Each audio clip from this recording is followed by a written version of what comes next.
Hello everyone, Michelle here from the Creative Cove. Thanks for joining me today. Today's video is a fun little video on using up some tracing paper. We're going to sketch on it today. I scored a huge pad of tracing paper from the thrift shop years ago and I'm still using it up. This is it here. Oh, don't move, doggy. And I'm just using up all this tracing paper. I've got so much of it. Tracing paper is relatively inexpensive and you can even get it at the dollar store, I believe. Tracing paper, I really like working with it. It's thicker consistency than tissue paper, but not quite as thick as vellum. So it has a nice little crinkle sound to it, which you can make, fun things with. You can crinkle it up and flatten it out and have more texture. The only drawback of tracing paper is, and most cellulose type papers, is they don't like to get wet. So gluing and adhering them can be tricky. In my case, I've been using this glue stick here, and I find it's one of the best ones for tracing paper. If you apply enough and stick it down fast enough, it doesn't have too much opportunity to wrinkle. However, that being said, I do love the wrinkles. The wrinkles here, I don't know if you can see them, but they give texture, and to me they give interest to the piece itself. The more imperfect it is, the more I like it. So here's a couple I've done, and I just sketch and glue them down to an old book page and then sew them to a scrap piece of super cheapy watercolor paper. I think this pad was from the dollar store as well. And I just have a lot of fun with it. So here you can see a little bit of the glue streak underneath the tissue paper that I stuck down on a darker piece of paper and then inked it because, again, I really like the vintage. I glued down some little bits and pieces of other paper just to add some interest here. And I really have fun playing with the simplified forms of these drawings against a neutral background. If you're not into sketching, of course, you can always use stamps. So this is a stamp I did on a piece of tracing paper, and then I stamped these words in a different ink. And then you can see the outline of the double-sided tape that I used to create the adhesion here. So you can use double-sided tape. If you had a really nice wide full-bodied double-sided tape, you wouldn't even see the tape. But the outline doesn't bother me. It almost looks like a frame. So it all depends on what you have and what your creativity allows you to do. So today I thought we'd do some sketch. Just do a sketch, and I'll walk you through how I make these little guys. So let's get sketching. So a lot of people, when they comment on my videos, they get overwhelmed by sketching. So one of the things I recommend doing, unless you've got it all planned out what you're doing, I cut these big sheets down into more manageable pieces, and that way you're not overwhelmed by this massive canvas. You just have a tiny little piece, because we're just doing what I call quickie sketches. We're not spending hours and grabbing all the detail. We're just trying to grab some form by doodling out the shapes and maybe creating a little illusion of depth by adding some shading. So I'm just going to start with a shape like this. Now I'm not going to walk you through the whole drawing. You can slow me down or speed me up, and you can just draw along with me. It would be nice if you had a little reference in front of you of some kind that you could use to show how a plant looks close up. That's always handy to have. I'm pretty much just sketching this out of my head. I've got the idea of a milkweed type plant in my head right now. Oh, and I'm also just using a standard ballpoint pen here. There's no name on this pen. It's just a pen I have, and I quite enjoy using this pen.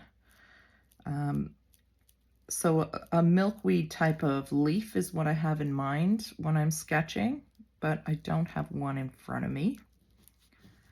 They're growing right now. Ours are covered in caterpillars from the monarchs.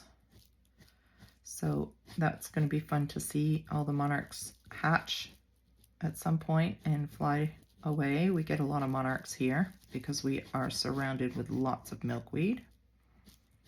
So I'm just going to put my veining in. So whenever you're drawing veins or form to a leaf, you always want to pay attention to the direction it's growing. I like to add these little curves where the leaf folds up. I find it adds a little dimension. When I'm doing a leaf in the background, I tend to darken a little bit behind the foreground leaf here. If that makes sense. Just pop this leaf back and this leaf forward. You always want to have a nice clean visual of what's where, what's in front, what's behind. And I have a nice light touch on my pencil, on my pen here, and I'm just sketching. Okay, so I'm going to do another leaf over here. Same thing, they have these kind of wiggly type leaf segments where the edge of the leaf is not always even. I'm just doodling it in. And this is, I find this very therapeutic, just sitting here sketching away. And I hope you're sketching with me. I hope you're not intimidated to give it a try. I always recommend in my quickie sketches that you keep every sketch that you do, even the ones where you're just not happy with. And trust me, I have a lot of those.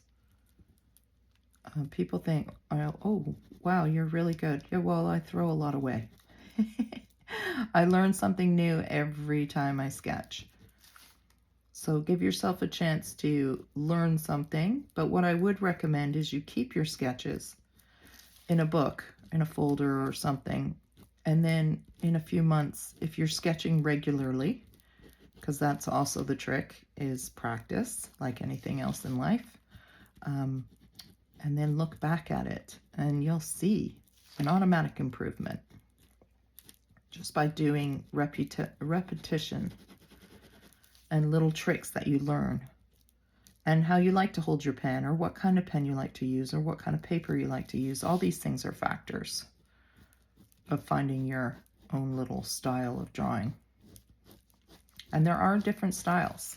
You know, I draw this way, you may not draw this way. So instead of drawing the full stem, I like to break the stem because I might want to put a leaf in front of the stem that's growing a little bit towards me. So I'm going to do this now. So I'm always thinking of the shape of the plant. So if I had drawn this all the way through, this leaf would have to be at the back end of the plant, but I wanted it in front. So now I'm going to break the stem, which goes behind the plant and pops out back down here.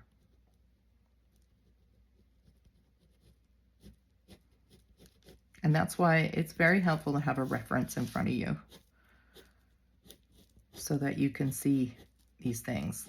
A lot of the times when we sketch from our head, but we don't really know how things do grow. So that visual in front of us really helps.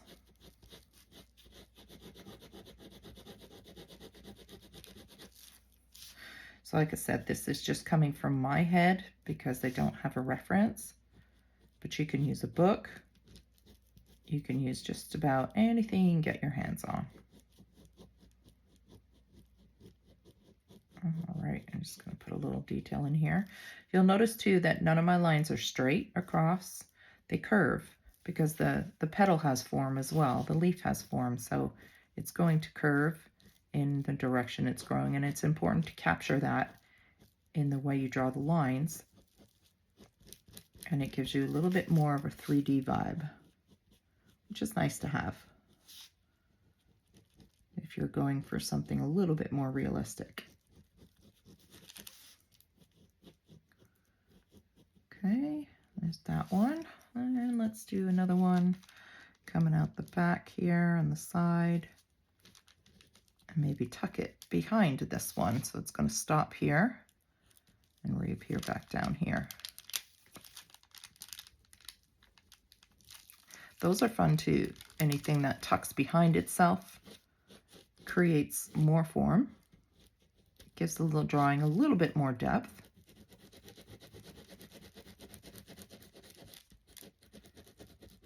And things cross over in front of themselves.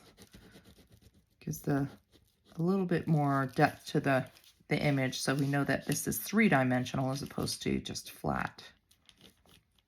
This leaf here is growing off the back of the plant.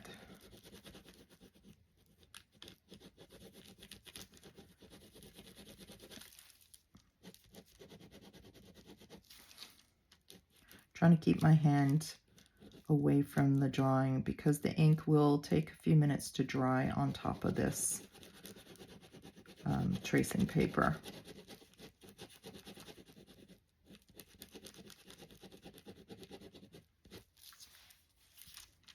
And I don't want to smudge it like I've done before.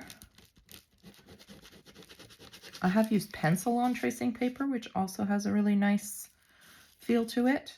I just find that it's not quite, what's the word? Oh, sorry, my puppy's dreaming, if you heard that. It's not quite as high contrast that I like in pencil. I like the contrast of the pen. And it's fun when you're drawing these leaves because you can really give them character by making them rotate, curl. You could make them look like they've been eaten by the caterpillar, for example. Maybe we'll try that in the next one. We'll try that in another leaf here. Let me just finish this guy. But yeah, you can really have fun creating form and textures and things. She's under my desk. She's having a good dream right now. I don't know if you can hear her. She's behaving, so I'm not going to wake her up because then she'll start banging the table. So let's try one over here, and maybe we'll have it so that it's been a little eaten. So I'm going to have it kind of like that. And maybe a little chomped on this side. So something's been eating away at it, and maybe I will have it curve in here. See the fun you can have drawing, doodling? Just give yourself that chance to try it. And remember, just to keep them and look back at them. Keep drawing those leaves, keep looking at reference pictures, keep looking at other artists as well, but find inspiration because, like I said, how I draw might not be how you draw. Everybody has their own style. Everybody holds their pencil or pen a certain way. Everybody likes their own unique look to things. It's really important to keep practicing and discover what works for you. I've tried a few different pens on this vellum, on this tracing paper, and I can tell you that I didn't like those pens. They are too wet and the ink flowed too fast for my taste.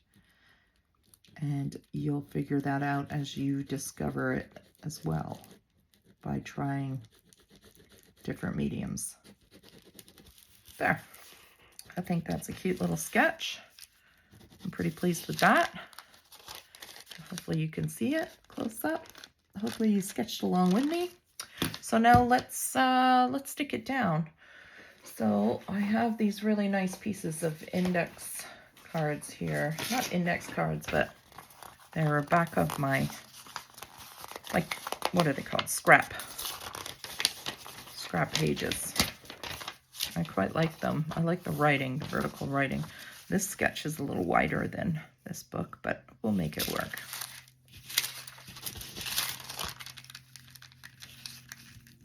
We might lose a little edge here, but that's okay. So I am pretty generous with this glue. I want to get it down nice, thick, not overly thick, but a decent amount. I don't want to miss any spots, so I'd rather over glue than under glue. Throw this guy on. Hopefully his ink has dried enough that I don't smear it. See these little wet spots here?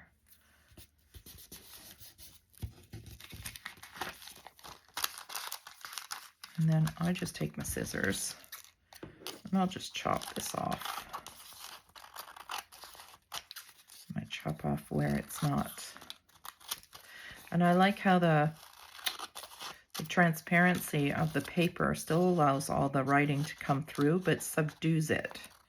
So the bright ink on the writing is softened by the tracing paper, and I love that look. So you can see it's starting to wrinkle a little, which is going to happen when you use tracing paper. It will happen with tracing paper, what's the other stuff? Vellum and what's this super soft stuff? Tissue paper. I believe they're cellulose-based, like plant-based papers, and they're not meant to get wet. And glue, of course, is wet. So if you want to avoid any kind of wrinkling like this, if wrinkling drives you nuts, then I would recommend using double-sided tape. Okay, so I'm going to ink this up just a wee bit. I think we will use my really old vintage photo. Let's try that one. Now, of course, you don't need to do this part, but I do love the look of it looking old. So you can see as I rub against it, it's going to grab all those wrinkles. And that makes me happy. I'm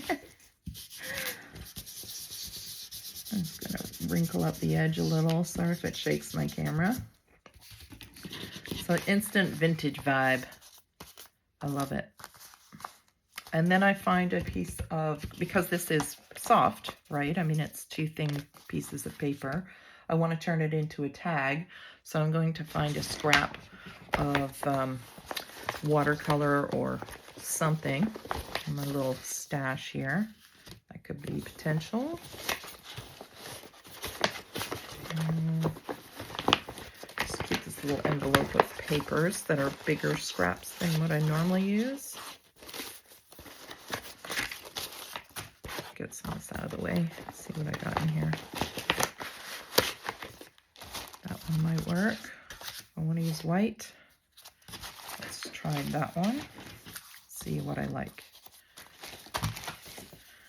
See what I like the look of. So nice stark white. Or we could use this manila folder. It's also quite nice. Or maybe we'll use both. Maybe we'll do that. I think we will. All right, so I'm going to throw some glue on this now. Of course, you can mass make these and just sit in front of the TV and do a bunch of sketching. And the next day you can do a bunch of gluing, which is what I tend to do. I'm just going to put the lid on this because I'm wearing a white sweater and I'm going to dunk my hand in it. Okay, so I'm going to go around here, make sure everything's glued down. Might be fun to kind of rip that up as it dries too. Maybe we'll try that. See what we get. I'm just going to cut a border around it. Try and even it as much as I can visually. Okay, and then stick it to this. So this side opens, right? Yeah. Something like that. I think I'm going to ink the border dark to pull out this, what's this one? I've got frayed burlap. Let's try that. Just to pull out that ink around the whole thing. It kind of separates this piece from the final background piece. See how it pops way more?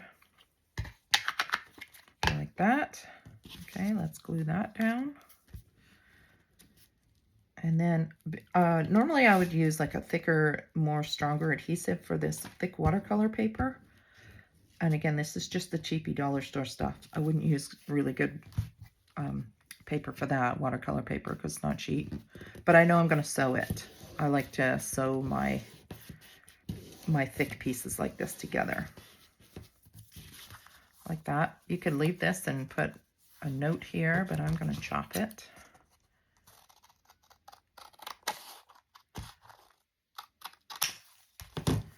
Okay, and then I'm going to sew it. Okay, there it is all sewn. So you can see the sewing. How terrible I am. See how bad I am? One, that's why I don't do it on camera. And two, the angle of my camera doesn't pick up the sewing machine anyways, so you can't see what I'm doing. But yeah, I can't sew a straight line if my life depended on it. But isn't that cute? So I got a little booklet here out of scraps and some really pretty artwork. And of course, I would always sign my work so that it has that handmade vibe. Now I'm wondering what that vellum would be like if we were to glue it down. Do I have a spare here? Where'd that sketch? If we were to glue it down and then tear it up as it dried. I wonder what that would do. So let's try it. I'm gonna have to let it dry a minute. So again, just a scrap piece of paper and a sketch. But if you don't want to sketch, you can use stamps.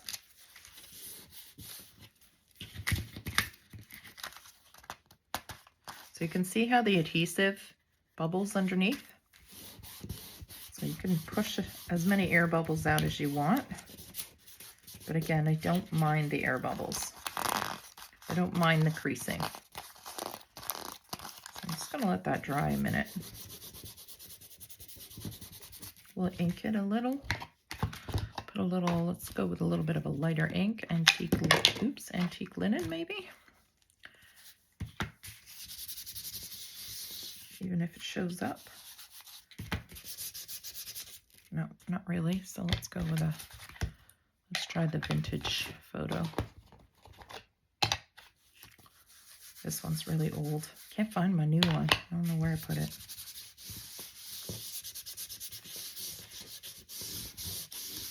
Oh yeah.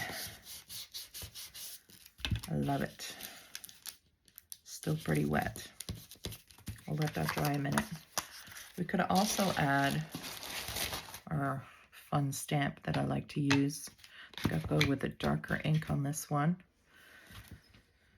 I use this one a lot. This stamp, I mean, not this ink.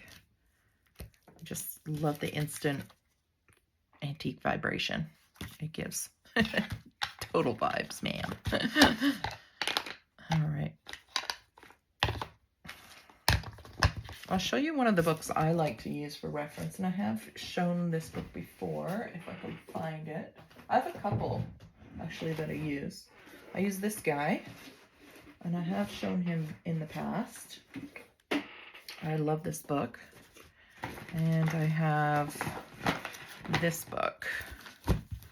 So these I get, this one is the same as this one, only, and this, they were printed the same year. And I bought them the same time. I paid $15, which is quite a bit of money. 1904, 1902. Like, just really beautiful old book, and I love it. This one I keep. This one doesn't get torn. This one I just like to hold in my hand. And this is the exact same book, and I just tear it up. Some beautiful drawings in here that I will use as reference to draw. So anything like that you can get your hand on is a treasure. And then this one I got a while ago now. This one I think I paid $5.84 for at the secondhand shop. And this is, what is it? Something grasses. I think they're UK, British Isles grasses. And I love it. Just some really simplified, beautiful little sketches. And of course, they're botanical sketches, so they break down all the components of the plant. And who knew grass was so fascinating? And who knew that there was so many different kinds of grass just in the British Isles alone, not even the world. So really great references. If you have a secondhand bookshop, I would check them out.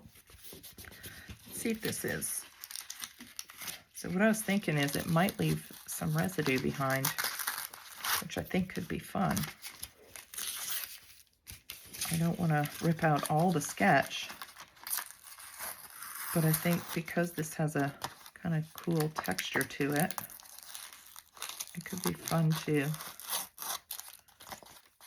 kind of even use as a background paper. I'm just totally experimenting here. I wasn't planning on doing this part of the video, but that's kind of fun. And then you could even like frame that or something. Let's see what we've got. Let's go back to, I've got some tissue paper, coffee dyed. Piece of coffee dyed paper here. Yeah, I'm just making this up as I go, so bear with me. I'll use this side.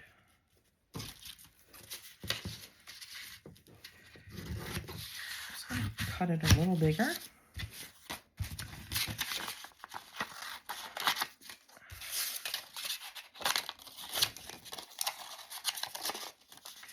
Maybe just do this.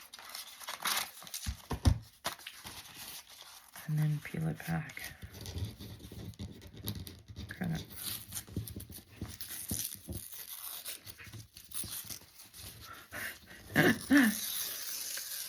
See, playing with different mediums just ignites your creativity and your imagination. And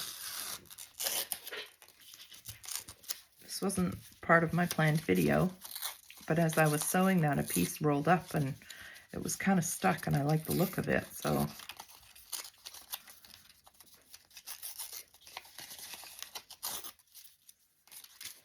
something like that's totally different. Let's ink it.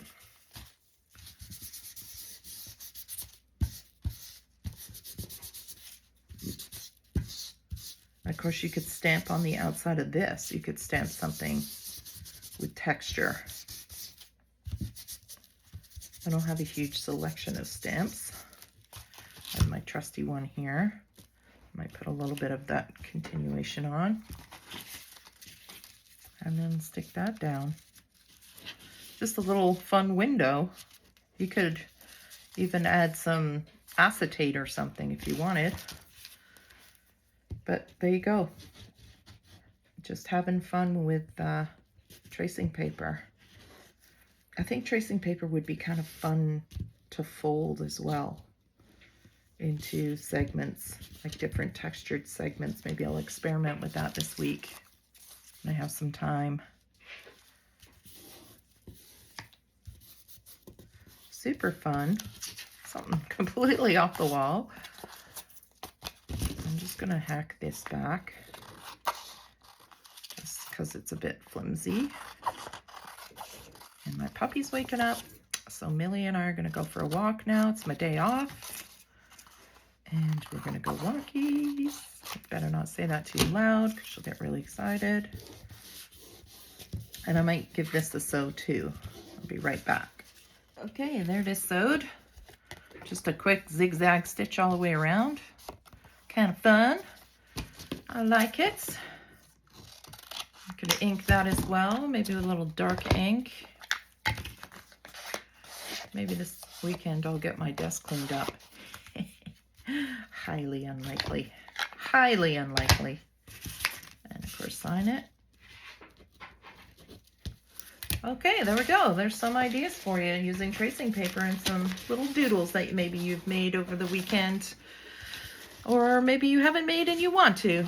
So have fun with it. Create with some really pretty samples, some really pretty scraps that you might have kicking around. Of course, you can use color on this as well. I'm just more of a neutral kind of girl right now. My moods flip. Sometimes I get into the color. And just experiment and see where it takes you. You never know, right? It's just so much fun. Well, I hope you enjoyed today's video. If you did, give me a thumbs up, a like, and a share. And I really appreciate it. It helps the channel. And we'll see you again soon, guys. Take care. Bye.